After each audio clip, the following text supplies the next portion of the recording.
Bom, então hoje nós vamos iniciar o capítulo 18. É o antepenúltimo capítulo do livro. E nós vamos acompanhar mais um desencarne que o grupo do Jerônimo, né, que o André Luiz está fazendo parte, está ajudando, participando, aprendendo e nos passando, né? Nós já acompanhamos o desencarne do Dimas, que ele tinha uma certa orientação, um pouco de apego, mas foi um desencarne tranquilo. O desencarne do Fábio, que foi o exemplo cristão, como foi dito, né? O ideal que todos nós um dia pudéssemos caminhar nesse sentido. Iria acontecer o desencarne da irmã Albina e nós vimos que teve um adiamento por conta de algumas necessidades que o alto entendeu sendo realmente melhor e que foi aquela rogativa singular, o capítulo 17. E no capítulo que nós vamos iniciar hoje, nós vamos acompanhar o desencarne de mais um daqueles irmãos, né? E que o capítulo se chama Desprendimento Difícil. Então, no caso dele, existem algumas dificuldades a mais, alguns elementos aí que é importante que a gente preste atenção, vá aprendendo. Então, nós vamos iniciar aqui o capítulo 18. Então, vamos começando e qualquer dúvida aí, vocês vão me interrompendo. Desprendimento difícil. Agora tínhamos sob os olhos o caso Cavalcante em processo final. Então, Cavalcante é aquele senhor que estava num pronto-socorro, né? Ele era um católico fervoroso, mas ele tinha alguns apegos, algumas dificuldades. Ele não estava querendo partir, né? Mas ele não estava resignado, né? Nesse sentido, ele não estava se entregando a esses desígnios de Deus, né? A um processo natural que é o que todos nós sabemos que nós vamos passar. Então eles estavam agora acompanhando esse processo final do Cavalcante. O pobre amigo permanecia agarrado ao corpo pela vigorosa vontade de prosseguir jungido à carne. Então ele tinha um apego enorme à encarnação. Ele não queria que chegasse esse momento. E isso era o elemento principal que estava dificultando no caso dele. A intervenção no apêndice inflamado, ao mesmo tempo que se buscava remediar a situação do duodeno, fizera-se tardia. Estendera-se a supuração ao peritônio e debalde se combatia a rápida e espantosa infecção. Então ele teve, né, uma apendicite supurada que foi intervida tarde demais. O enfermo perdia forças e, porque não conseguia alimentar-se como devia, não encontrava recursos para compensar as perdas vultuosas. O intestino inspirava repugnância e compaixão. Qual estranho vaso destinado à fermentação continha o seco, né, a parte do intestino lá, o intestino seco, trilhões de bacilos de variadas espécies. Profundo desequilíbrio afetava as funções dos vasos sanguíneos e linfáticos no intestino delgado. O cólon transverso e o descendente semelhavam-se a pequenos túneis repletos das mais diversas coletividades microbianas. Então estava tudo infestado, né? A infecção estava tomada realmente ali no irmão Cavalcante. As vilosidades permaneciam cheias de sangue purulento e de quando em quando abriam-se veias mais frágeis, provocando abundante hemorragia. Então, André Luiz, como médico, pelo plano espiritual, observando a questão médica do caso dele, né, está nos descrevendo o que está acontecendo interiormente no caso dele. Em todo o aparelho intestinal verificava-se o gradual desaparecimento do tônus das fibras. O pâncreas não mais tolerava qualquer trabalho na desintegração dos alimentos e o estômago deixava perceber avançada incapacidade. Então já estava acontecendo uma falência generalizada dos órgãos dele. As glândulas gástricas jaziam quase inertes. Distúrbios destrutivos campeavam no fígado, onde animálculos vorazes se valiam da progressiva ausência de controle psíquico, manifestando-se ao léu como microscópicos salteadores em sanha festiva. O doente, por fim, já não suportava nenhuma alimentação. Então, por conta desses órgãos dele não estarem mais dando conta da digestão, o próprio Cavalcante, né, ele como indivíduo, rejeitava a alimentação, porque ele não se sentia apto para comer, ele não tinha apetite, o próprio organismo rejeitava. O estômago expulsava até a própria água simples, deixando-o exausto, em vista do tremendo esforço despendido nos reiterados acessos de vômito. Então, imaginem isso, no quadro geral da saúde do organismo dele, já era falência generalizada, né? Uma infecção generalizada com falência múltipla dos órgãos. Mas ele não estava entendendo essa situação ou ele estava se apegando demasiadamente, não querendo permitir a sequência, né, do desencarne dele. E isso atrapalha. Da mesma maneira que entender que chega o momento não é deixar de lutar, né, mas é entender que em determinados momentos, para alguns, chega, né, aquele momento em que é necessário realmente a, a aceitação do que está acontecendo. O sistema nervoso central e o abdominal, bem como os sistemas autônomos, acusavam desarmonia crescente. Reconhecia, entretanto, ali naquele agonizante que teimava em viver de qualquer modo no corpo físico, o gigantesco poder da mente. Então, olha aqui, o André Luiz está observando, né? Apesar do corpo dele estar nesse estado, o André Luiz está observando e percebendo o poder da mente ainda influenciando na manutenção da vitalidade, né, daquele organismo. Então ele, a qualquer modo, ele teimava em se agarrar ao corpo e o gigantesco poder da sua mente, então, frente ao que estava acontecendo, que em admirável decreto da vontade estabelecia todo o domínio possível nos órgãos e os centros vitais em decadência franca. Decorridos mais de 4 dias, então olha isso, é um processo que eles estão acompanhando, não é naquele momento, é um processo de alguns dias. E desde que o André Luiz fez essa observação, mais 4 dias se passaram nesse estado, em que atentávamos para o moribundo cuidadosamente, Jerônimo deliberou fossem desatados os laços que o retinham à esfera grosseira. Então, aí, nesse momento, por parte dos espíritos que estão cuidando dele, aí Jerônimo, quem é o responsável, chega num momento que ele fala: não, agora nós temos que desatar, né? Desligar o espírito do corpo para que aconteça o momento dessa transição. Bonifácio, prestimoso e gentil, quer dizer, o Bonifácio era aquele espírito que, desde a primeira vez que eles foram ali, estava presente junto com o Cavalcante. Então, é o espírito, provavelmente o mentor, ou alguém muito próximo dele, se preocupando e cuidando também do espírito do Cavalcante.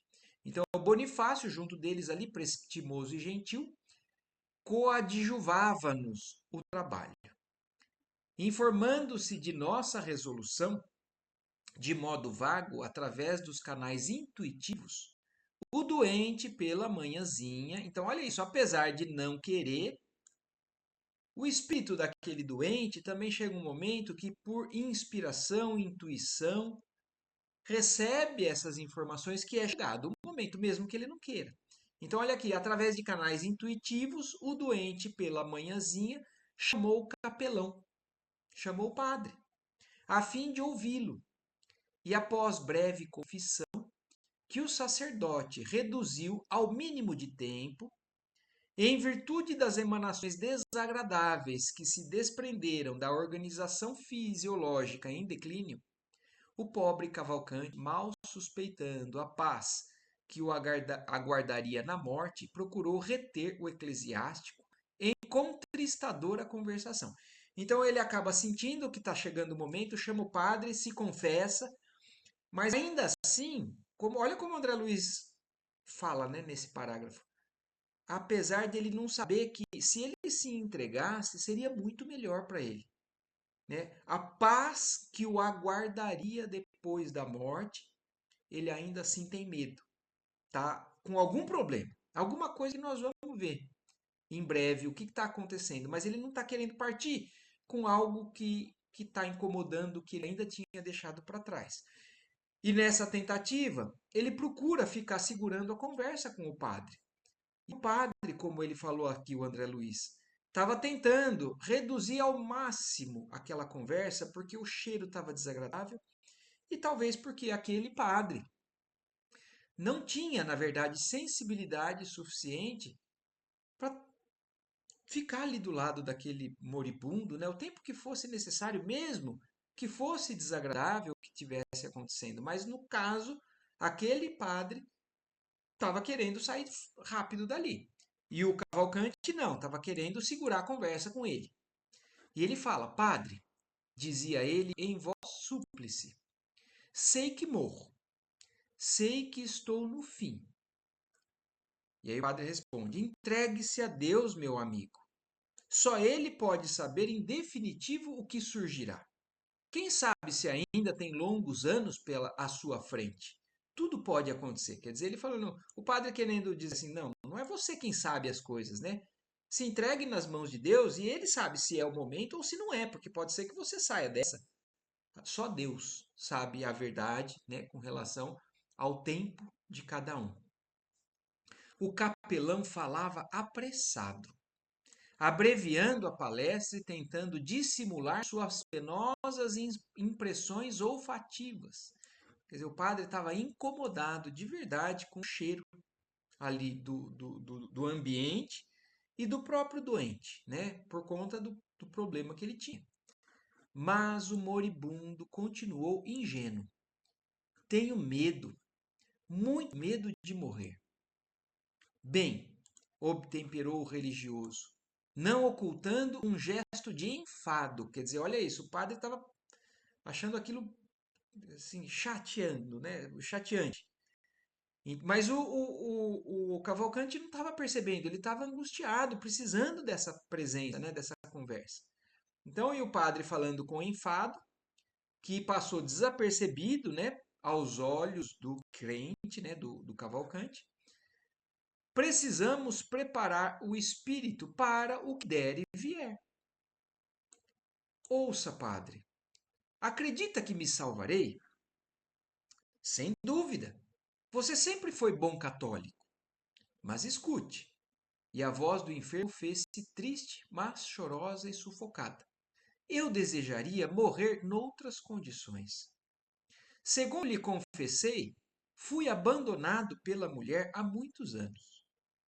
Sabe que ela me trocou por outro homem e fugiu para nunca mais.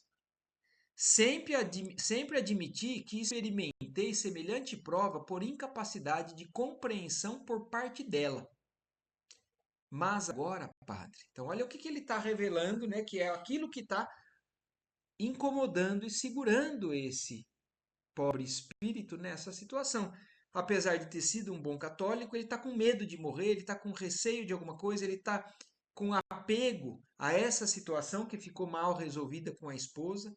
E olha o que ele vai agora confessar também, né? Ele falou assim: minha esposa me largou há muitos anos com outro homem e eu sempre julguei que ela que foi incompreensiva e ela então que era culpada daquela separação. Mas agora, padre, encarando a morte frente a frente, reflito melhor. Quem sabe se não fui o culpado direto? Talvez tivesse levado longe demais meu propósito de viver para a religião. Olha isso. O Cavalcante, então, olha que interessante no caso dele, né? Porque algumas pessoas não enxergam que são culpadas de determinadas situações, mesmo tendo um monte de coisa errada sendo feita na vida. Por exemplo, se o Cavalcante tivesse traído a esposa e mas aí ele ainda julga que ela que é errada de sair de desistir do casamento e sair com outro. Mas não, no caso dele, ele era um religioso fervoroso e se dedicava intensamente à religião dele, à prática do bem ou à prática do culto do catolicismo. E agora ele está refletindo: puxa vida, será que não fui eu o culpado daquela separação? Será que eu não levei longe demais o meu propósito de viver a religião e esqueci da minha esposa, da minha família? Faltando-lhe com a assistência necessária? Então, olha isso. Ele está reconhecendo isso. Nesse momento próximo da morte, ele está refletindo melhor sobre o que aconteceu. Mas lá atrás, ele achava que ela era incompreensível. Lembro-me de que às vezes chamava-me padre sem batina. Possivelmente minha atitude impensada teria dado origem ao desvio da minha companheira. Então agora ele está falando, né? Puxa vida, talvez tenha sido realmente eu que exagerei. Ela chegava a falar: você é um padre sem batina. Parece um padre, age como padre, mas não é padre. Deveria estar comigo. E após fitar, o clérigo demoradamente implorou. Então ele desabafando isso com o padre, ainda ele implora para ele: poderá sua caridade continuar indagando por mim? Necessito vê-la, a fim de apaziguar a consciência. Há 11 anos perdia de vista. Então, olha isso, ele tem um último pedido para o padre. O que incomoda ele é essa situação mal resolvida. Depois de 11 anos sem ver ela, no momento chegando à morte dele, ele gostaria pelo menos de partir, tendo a oportunidade de falar com ela antes dessa morte. O sacerdote, no entanto, não parecia intimamente interessado em satisfazê-lo e repetia com impaciência. Olha isso, o padre não estava interessado ali em dar atenção a ele, estava cumprindo só o seu papel, de receber a confissão dos pecados, talvez fazer alguma oração, mas ele não queria se envolver com as necessidades de fato do Cavalcante. E então, sem paciência, o padre respondeu a tudo aquilo: descanse, descanse. Prosseguirei nas diligências. Tenha coragem, Cavalcante. É provável que tudo venha ao encontro de nossos desejos. Quer dizer, pode ser que aconteça de você falar com ela, mas ele mesmo não estava disposto a ajudar ele nesse sentido, a procurar a esposa, trazer ela ali para ele. O moribundo, voz entrecortada pelo cansaço, murmurou: obrigado, padre, obrigado. O religioso intentou sair, mas Cavalcante, amedrontado, perguntou ainda: acha que me demorarei muito tempo no purgatório?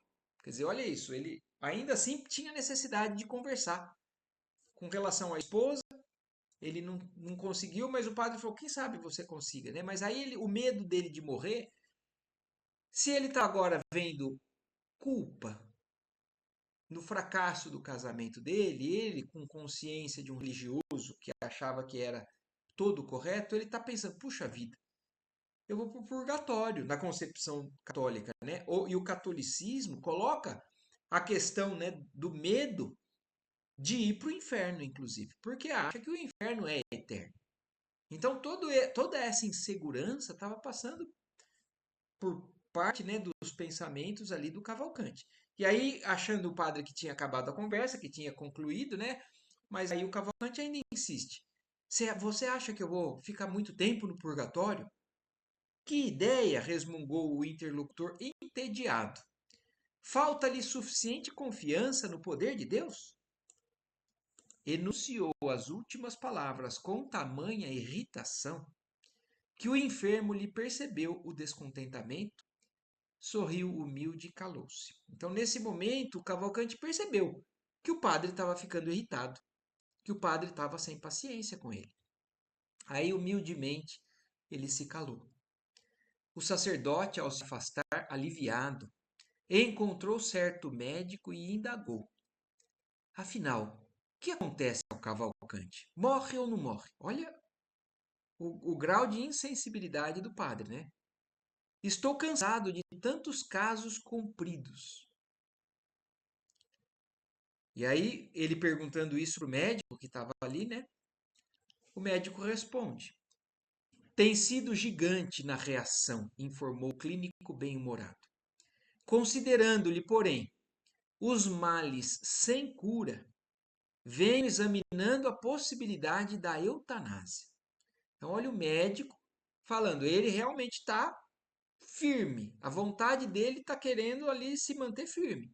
Mas o médico, conhecendo a situação verdadeira, né, do quadro clínico, falou assim, mas como ele tem males que não tem cura, quer dizer, não tem como reverter essa situação. O médico estava considerando a possibilidade de uma eutanásia, de um remedinho aí poderoso para poder fazer com que o Cavalcante desencarnasse. E olha o que o padre responde: parece-me caridade. Redarguiu o religioso e ainda conclui: porque o infeliz apodrece em vida. Então, para algumas pessoas pode até soar isso verdadeiro. Fala assim, puxa vida, né? Para que deixar alguém sofrendo tanto? Para que deixar alguém nessas condições? Mas cada vez mais, através do Espiritismo, a gente entende que dias, minutos a mais numa encarnação conseguem avanços para o espírito que muita gente não entende. E abreviar, né, a vida de alguém, através até uma prática como essa, né, na intenção de diminuir o sofrimento, tem consequências que muita gente não entende. Tem consequências que dificultam o trabalho de quem está recebendo do lado de lá. Porque nós estamos acompanhando isso. O grupo espiritual do Jerônimo está ali pronto para fazer o processo acontecer naturalmente, da maneira que os desígnios de Deus determinam, e se é dessa maneira, tudo é mais favorável. Inclusive porque o ser pode partir para o lado de lá em um grau de consciência muito melhor do que se, por exemplo, fosse colocado para dormir. Porque quando você coloca um paciente para dormir num grau de inconsciência orgânica, isso afeta o espírito e isso faz com que do lado de lá as consequências não sejam exatamente aquelas da maneira que a gente imagina. Se acontecer da maneira que Deus determina, como o André Luiz falou num parágrafo aqui atrás, ele não imagina a paz que ele vai sentir a hora que ele se entregar de verdade para que se cumpra o natural. Agora, interferir no momento da morte, da partida, do desencarne de qualquer um, não é direito nosso. Não é direito de nenhum. É Deus quem determina qual é o momento exato para cada um de nós. Então aqui o padre, aparentemente, acha que está fazendo caridade. Mas ele está, de certa forma, insensível ao sofrimento, à angústia daquele que foi, talvez, alguém que ajudou tanto ali na igreja. Porque ele era um católico fervoroso, trabalhador, fiel. E o padre está insensível, e o médico também, insensível. E quando ele fala isso, o médico fala aquilo, o padre conclui daquele jeito, o Esculápio abafou o riso franco. Quer dizer, o Esculápio, né, o médico, teve vontade até de rir, mas não riu, mas segurou, mas achando graça do padre falando isso. Talvez realmente, se você abreviar, vai ser caridade, porque ele está apodrecendo em vida. Então o Esculápio abafou o riso franco e despediram-se. A cena chocava-me pelo desrespeito. Olha a observação de André Luiz. Então, olha como às vezes a gente nem imagina, né? O padre acha que está falando só com o médico e os dois estão concordando na forma de pensar, e a gente acha que não tem testemunhas acompanhando tudo aquilo, né? E o André Luiz está chocado pelo desrespeito com que o médico e o padre estavam lidando com aquela situação. Ambos os profissionais, o da religião e o da ciência, notavam situações meramente superficiais, incapazes de penetração nos sagrados méritos da alma, mistérios da alma. Então, é o que nós temos que ter o cuidado, porque às vezes a gente analisa as situações muito superficialmente.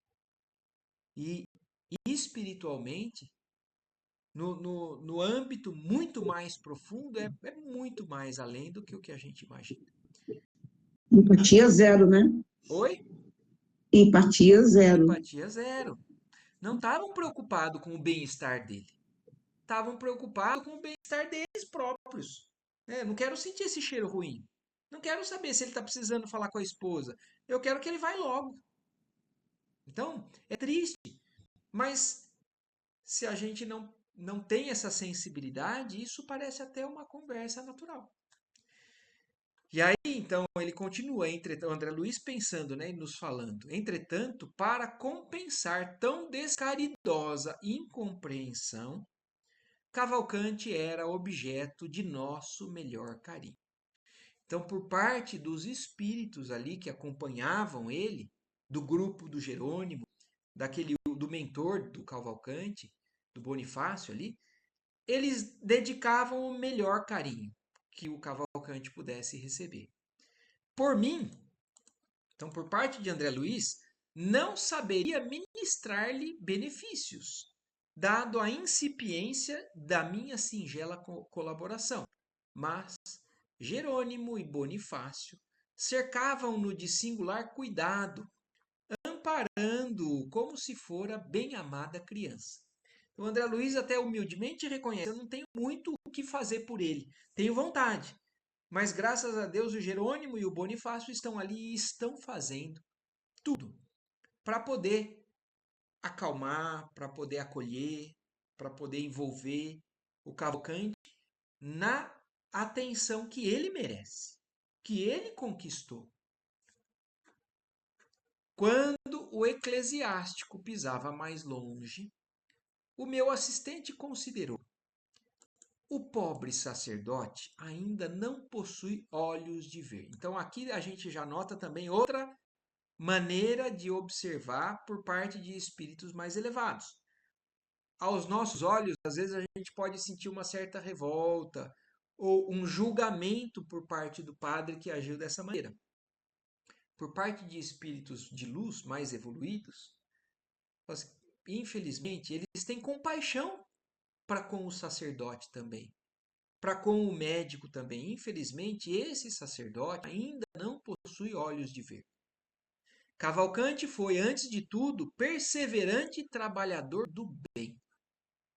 Então, e isso não quer dizer, né, gente, que é porque existem inúmeros padres, né, ou inúmeros sacerdotes de seja lá qualquer religião, extremamente sensíveis, extremamente atenciosos, da mesma maneira que também, no nosso caso, no Espiritismo, a gente tem conhecimento, tá tomando posse de tudo isso, mas mesmo assim existem aqueles de nós que não têm essa sensibilidade, que acabam na hora de se encontrar com alguém sofrendo, se preocupar mais conosco do que com aquele que está sofrendo.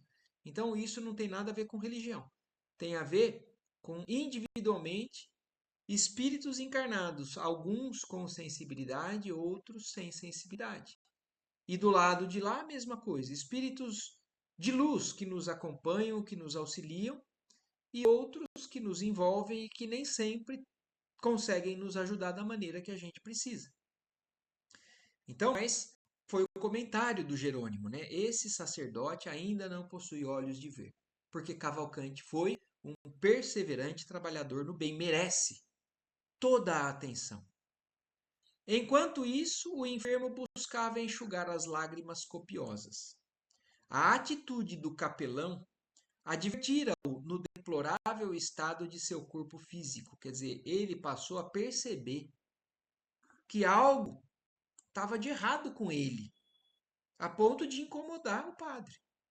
Passou a sentir o cheiro desagradável das próprias vísceras, agravando-se-lhe o mal-estar. Então, daquele momento em diante, o Cavalcante tomou consciência de que ele estava gerando desconforto para algumas pessoas sem sensibilidade. Sob incoercível angústia, pediu o comparecimento de determinada religiosa. Então, já que ele não conseguiu o apoio que ele achava que iria conseguir daquele sacerdote, aí ele pediu para o pessoal do hospital que chamassem determinada pessoa, que era alguém que trabalhava com ele, alguém que ele confiava, como religiosa. Talvez ainda um pouco mais ele colocava, depositava esperança, porque o padre não acolheu ele da maneira que ele esperava. Então ele pediu, solicitou o comparecimento de determinada religiosa dentre as diversas que atendiam a casa. Experimentava funda sede de consolo, necessitava coragem que lhe viesse do exterior. Então ele estava precisando de algo externo para poder ajudar ele. Ele não estava conseguindo por conta própria se sustentar. Então ele estava precisando de alguém que o consolasse. Então ele pediu outra pessoa. Provavelmente encontraria no coração feminino o reconforto que o confessor não lhe soubera prodigalizar. Então ele falou assim: talvez uma mulher, né, uma religiosa mulher, seja mais sensível do que o padre foi.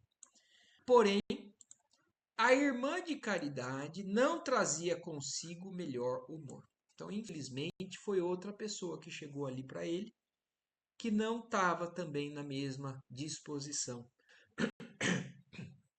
não tinha a mesma sensibilidade que se esperava. Fez questão de escutá-lo, alçando desinfetante enérgico ao nariz, a infundir-lhe surpresa ainda mais dolorosa. Quer dizer, olha isso, ela colocou perfume no nariz, alguma coisa para tirar o cheiro, e ele percebeu. E aquilo gerou também, mais uma vez, um desconforto maior nele. Cavalcanti chorou, queixou-se. Precisava viver mais alguns dias, declarou humilhado. Não desejava partir sem a reconciliação conjugal. Rogava providências médicas mais eficientes e prometia pagar todas as despesas, logo pudesse tornar ao serviço comum. Então ele estava achando que era possível fazer algo a mais, né, por parte da medicina, e ele falou, e ele pensava, né, façam tudo que for possível, mas eu preciso sair vivo daqui porque eu não posso desencarnar ou posso morrer sem essa pendência, sem resolver essa pendência, né, dessa reconciliação conjugal. Então, façam de tudo, que eu prometo que quando sair daqui eu pago. Eu dou um jeito de pagar tudo que vocês fizerem. Pretendia recorrer a parentes endinheirados que residiam à distância. Resgataria o débito até o derradeiro centavo. A irmã de caridade, depois de ouvi-lo com impassível frieza, foi mais sucinta. Meu amigo, disse áspera, tenha fé. A casa está repleta de enfermos, alguns em piores condições. Quer dizer, olha isso, falando assim, você não é dos piores. Olha ao redor, né? Não se julgue em estado ruim. Como o doente insistisse nas solicitações, concluiu ríspida e secamente. Não tenho tempo. O agonizante deu curso ao pranto silencioso. Recordou de alma oprimida por angustiosa saudade a infância e a juventude. Percorrer as estradas terrenas de coração aberto à prática do bem. Então, nesse momento em que ele tomou de novo um balde de água fria, né, de mais uma, aí ele entrou num quadro, né, de desânimo, de tristeza, e começa a rever no quadro mental dele, rever a vida. Então, lembrou ele como criança, juventude, se lembra que ele sempre teve um coração aberto, um coração com vontade de praticar o bem de verdade. Não compreendia Jesus cerrado nos templos de pedra, à distância dos famintos e sofredores que choravam por fora. Então ele era uma pessoa que entendia Jesus como realmente se deve entender. Não Jesus de ir na igreja, ou de ir no templo, ou de ir na casa espírita, de fazer oração, de pedir e não fazer nada por ninguém. Ele realmente foi alguém que foi de encontro a esses sofredores.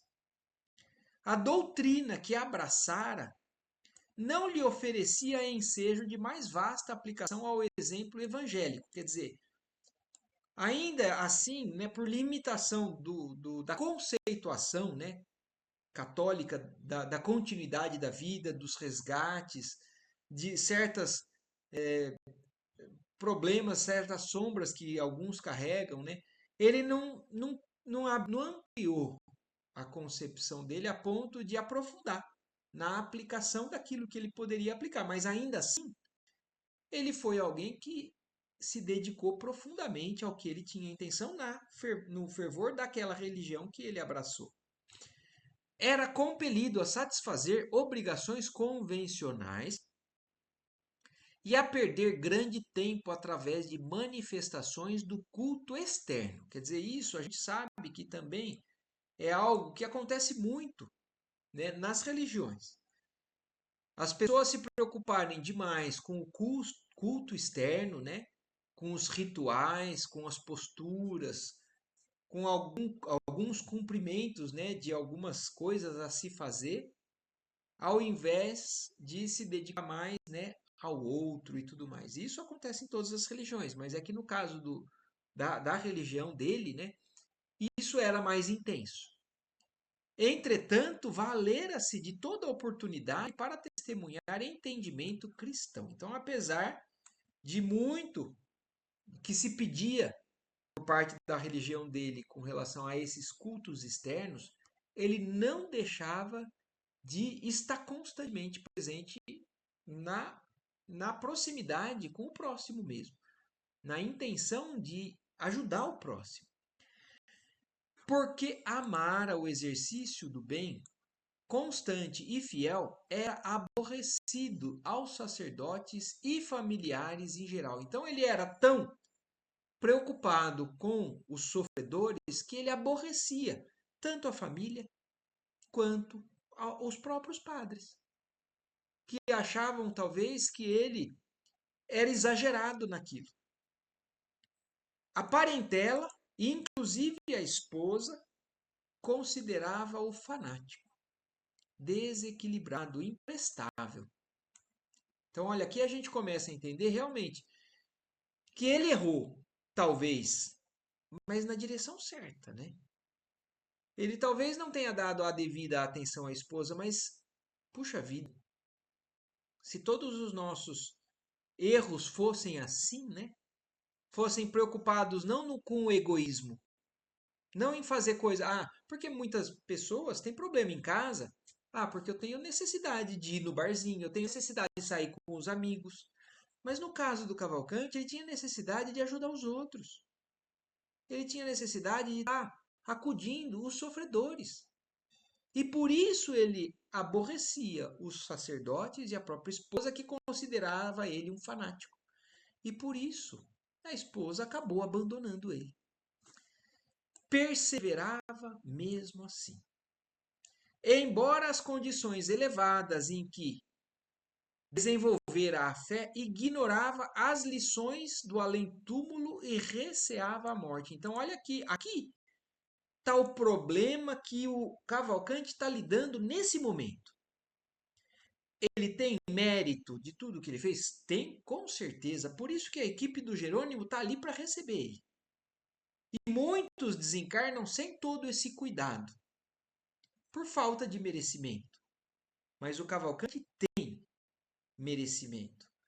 Mas faltava na questão dele a compreensão da sequência da vida, das lições do além-túmulo, e por isso ele tinha medo da morte. E por isso, nesse momento, ele estava sofrendo. Então, isso mostra para a gente que, apesar de todo o bem que ele fez, de todo o bem que nós podemos fazer, se nós não estivermos devidamente preparados ou conscientes do que é essa transição, muitas vezes esse momento pode nos abalar. E está abalando o Cavalcante. Estimaria obter a certeza do destino a seguir. Olha isso, ele tinha insegurança, ele não sabia se ia para o céu, se ia para o inferno, se ia para o purgatório, se ia ficar muito tempo lá. A visão mental do inferno, segundo as concepções católicas, punha-lhe arrepios no espírito exausto. Então, esse era o receio principal. E por isso ele queria partir se reconciliando com a esposa. Porque ele achava que se ele partisse sem isso, ele não teria o auxílio, ele não entendia o mérito. Ele entende no dogma católico que alguma coisa não foi bem resolvida e talvez ele seja condenado. A probabilidade dos sofrimentos purgatoriais enchia-o de temor. Desejava algo de melhor, de mais belo que o velho mundo em que vivera até então. Suspirava por ingressar em coletividade diferente, em que pudesse encontrar corações a pulsarem sintonizados com o dele. Então, olha isso, ele tinha vontade de um dia poder viver no meio de espíritos que fossem mais sintonizados com o que ele sempre foi. E ele nunca encontrou sintonia, pelo menos no ambiente religioso em que ele convivia, naquela paróquia, com aqueles religiosos, na sua casa, com aquela esposa.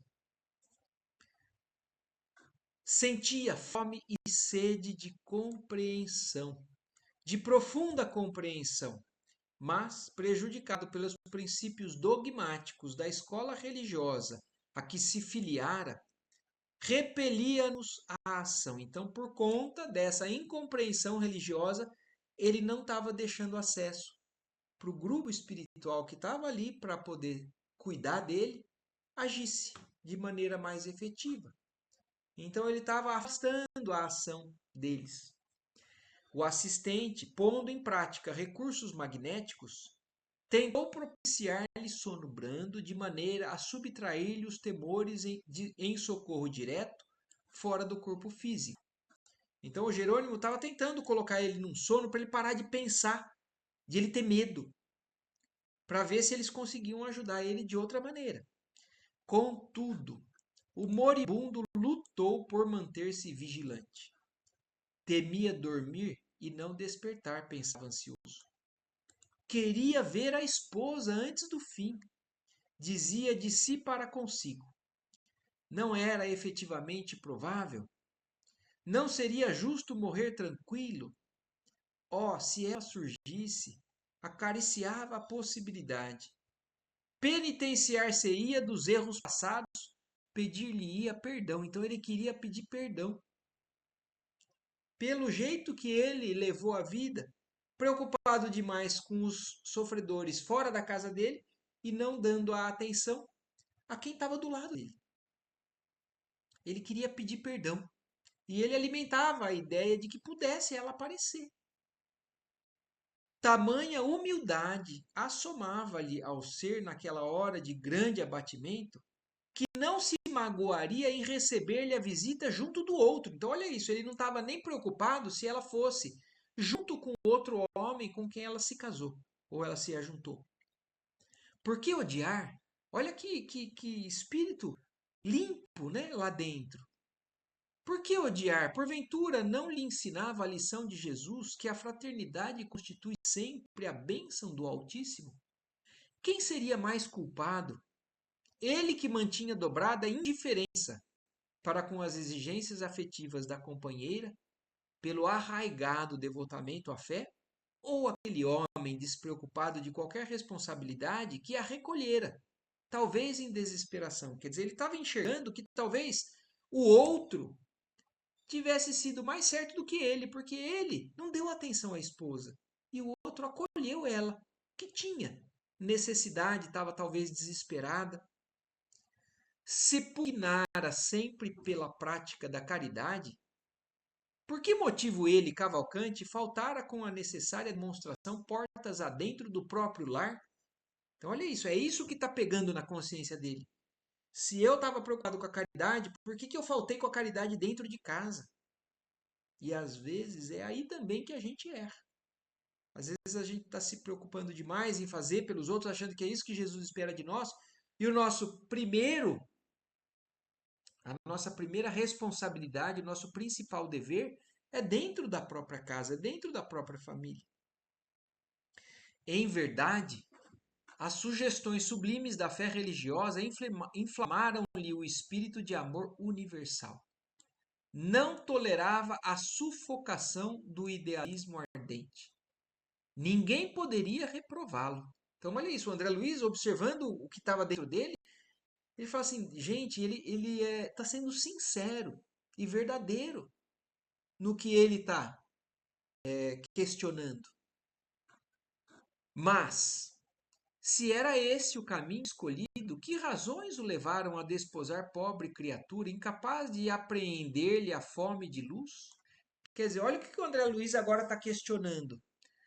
Puxa vida, se ele é uma alma tão sintonizada assim com o bem, por que ele acabou se casando com alguém que não entendia ele? Por que ele não se sintonizou com alguém que estava na mesma vibração, na mesma busca, na mesma sede, fome pela luz que ele tinha? Por que um espírito desse nível se juntou a alguém que tinha outras necessidades mais mundanas? Por que fizera firmes promessas a um coração feminino, ciente de que ele não poderia atendê-las? Olha o André Luiz pensando. Ele é um espírito já avante, diferenciado. Por que ele então se casou? Ele poderia ter sido padre, né? Porque parecia que era a vocação dele. Por que então ele se comprometeu tanto nessa encarnação com um casamento e com um espírito com necessidades inferiores a dele? São todas coisas que passam pela nossa cabeça, né? Para a gente entender, muitas vezes, o que é um casamento. O que é o consórcio entre dois espíritos? A gente sabe, o Espiritismo explica. Existem várias formas de ligação entre espíritos. Algumas são em missão de trabalho em conjunto. Algumas são em resgate. Algumas são para ajudar uma das partes. Então, não existe regra. A questão é que, no caso, no momento aqui, o André Luiz está questionando esse casamento. Por quê? Que um espírito tão direcionado nesse sentido se envolveu com outro tão apegado a outras necessidades. A dor desenha a tela da lógica no fundo da consciência com muito mais nitidez que todos os compêndios do mundo. A morte próxima enchia aquela alma formosa de sublimes reflexões. Entretanto, o medo alojara-se dentro dela como sicário invisível. Então tinha algo atrapalhando muito essa alma, que tinha tantos méritos, que tinha tanta luz dentro dele, mas algo ainda não estava bem trabalhado dentro dele. E era o medo. Era a incompreensão de certas coisas que acontecem na sequência da nossa encarnação. E isso, infelizmente, no caso dele, se deu principalmente porque ele não teve conhecimento, o conhecimento que o Espiritismo nos traz. Então ele estava com medo de ser condenado eternamente por um único deslize.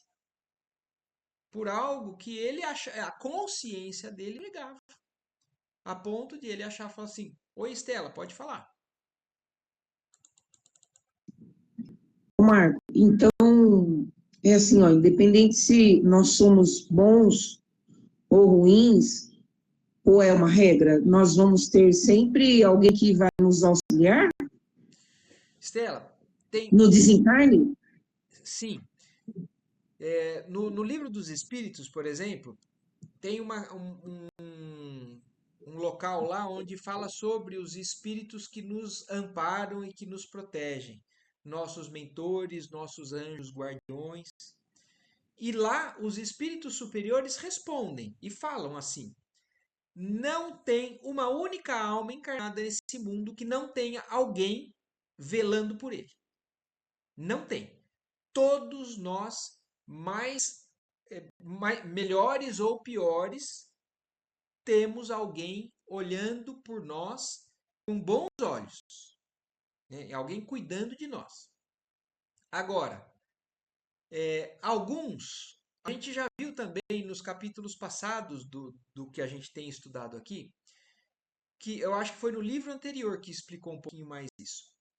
Para alguns espíritos mais ainda principiantes nessa compreensão, nessa moral, existe um padrão mais geral de desencarne que não é com tanta atenção, tanta elaboração assim, porque esse espírito não tem nem trabalhado isso, nem alcançado isso. Porque quanto mais a gente trabalha pelos outros, mais a gente consegue espíritos que se simpatizam conosco e que venham ao nosso encontro fazer algo por nós. Mas no começo desse livro aqui falou, o André Luiz perguntou, mas então todos têm todo esse esquema para o desencarne? E eles falaram, não.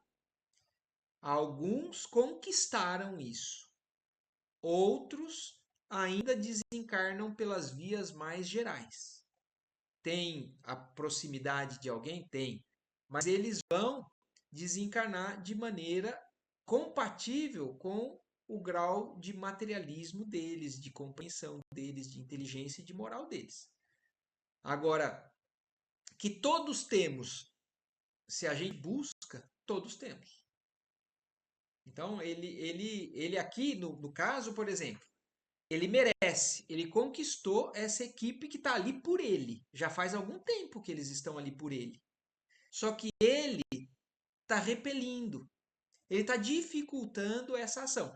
Mas isso não quer dizer que ele não vai receber esse auxílio. Mesmo com tanta dificuldade, você vai ver, depois nós não vamos acabar o capítulo hoje, mas vocês vão ver que mesmo assim, ele vai ser amparado por essa equipe que está ali por ele. Entendeu? Mas não existe regra do que acontece do lado de lá. Para alguns espíritos, Estela, são grupos de espíritos de luz maiores ainda para receber. Se você vê, por exemplo, o livro que a gente está estudando lá no às 9 horas, que é o Há 2000 anos, quando desencarna uma daquelas que vivem ali, que é a Lívia, ela se chama Lívia. O grupo de anjo que veio receber ela, vocês não imaginam. Porque ela era um espírito realmente que conquistou tudo aquilo. Então, para cada um, é como Jesus falou, né? A cada um segundo as suas obras. Todos nós colhemos o que nós plantamos. Então, quanto mais coisa boa nós plantarmos, mais a gente vai colher coisa boa do lado de cá e do lado de lá. Certo? Mas é isso. Resumidamente, para que a gente tenha, acho que, uma compreensão maior. Mas nós vamos parar por aqui hoje. Aqui termina nessa questão dessa angústia do Cavalcante, da necessidade que ele tem, que ele não está encontrando. E aí na semana que vem nós já chegamos no meio do capítulo aqui. Nós vamos então entrar no item 2 e ver exatamente a sequência de tudo isso. Porque aqui, ó, eu vou só entrar no comecinho desse item 2 aqui para a gente ver, ó. Cavalcante, que via tão bem na paisagem dos sentimentos humanos, permanecia cego para o outro lado da vida, de onde tentávamos auxiliá-lo em vão. Então, olha isso. Ele é alguém que se desenvolveu muito em muitos setores do que Jesus ensinou, mas ele ainda era cego para o que acontecia do lado de lá, e por isso ele estava dificultando o trabalho do grupo espiritual. E aí, olha, eu vou terminar aqui, ó, onde termina, porque é interessante isso que o Jerônimo fala. Porque quando o André Luiz percebe tudo isso, o André Luiz percebe toda essa dificuldade e fala assim: puxa vida, por que o Jerônimo não corta logo então isso daí? Para também abreviar esse sofrimento. Ele fala: ó, Jerônimo poderia aplicar-lhe recursos extremos, mas absteve-se. Inquirido por mim acerca dos seus infindos cuidados, explicou muito calmo: ninguém corte onde possa desatar. Então, olha que legal isso que o Jerônimo fala, porque o André Luiz fala assim: puxa vida, por que já não ajuda ele logo de uma vez? Mas esse impacto talvez fosse prejudicial. Então, que o Jerônimo explica para o André Luiz quando o André Luiz pergunta isso para ele. Por que você já não resolve logo? O Jerônimo responde: nós não devemos cortar bruscamente onde a gente pode desatar com carinho. Desfazer um nó com carinho ao invés de passar a tesoura. Para que seja mais suave. Para que seja mais benéfico. Para que aquele coração sofra talvez um pouco menos o que ele está com dificuldade de sofrer. Então, nós vamos terminar por aqui hoje e na semana que vem a gente continua ali da sequência do trabalho do grupo do Jerônimo para com o Cavalcante, certo? Alguma dúvida ainda mais? Algo que vocês queiram acrescentar? Marco, eu tenho uma Oi. pergunta. Eu não sei se é muito específica, mas para tentar entender. Então, a questão de você reduzir, né, de alguma forma interferir com a passagem da pessoa, tá claro. Mas, por exemplo, num caso de uma pessoa que já está dependente de aparelhos. Então, se não fosse pelos aparelhos, essa pessoa já não estaria mais aqui, né? Então, os aparelhos estão mantendo essa pessoa viva. Seria o mesmo caso? Ou é muito específico e é difícil da gente saber? Lela, é um assunto delicado, mas ainda assim, se existe o recurso para manter, Mantenha. se não for Deus quem... Porque assim, ó, a gente está vendo que por parte do mundo espiritual, se chegar o momento, eles vão fazer aquilo acontecer. Entendi. E Lela, depois eu vou achar um texto do Chico Xavier que ele fala assim, ó, ninguém imagina o que às vezes em alguns segundos, alguns minutos a mais na encarnação conseguem transformar a vida daquele espírito. Eu lembro em algum momento você tinha comentado dessa fala, que alguns segundos podem significar anos, né, de ensinamentos. Exatamente. Então, eu acho que é algo que nós não temos o direito de intervir. Sim. É Deus quem nos dá a vida, é Deus quem nos tira a vida. Então, Sim. eu penso que é isso que eu tenho entendido. Pode ser que eu esteja errado, mas é isso que eu tenho entendido dessa Faz questão sentido. toda. Se for o momento, não vai ter máquina que segure, né? Exatamente. Exatamente. Você vê aí, que por esse momento ele está ficando aí um pouco a mais com esse sofrimento, porém querendo alcançar o perdão, isso já é um grande passo para o espírito dele. Sim. E ó, então, é que eu não quero me adiantar, mas na semana que vem a gente conclui isso daí com o restinho do capítulo. Certo? Tá ótimo. Então tá bom, gente. Boa noite. Obrigada. Ótima semana. Boa noite, boa semana. Boa noite. Tchau, tchau. Boa noite, Tchau, tchau. boa semana a todos.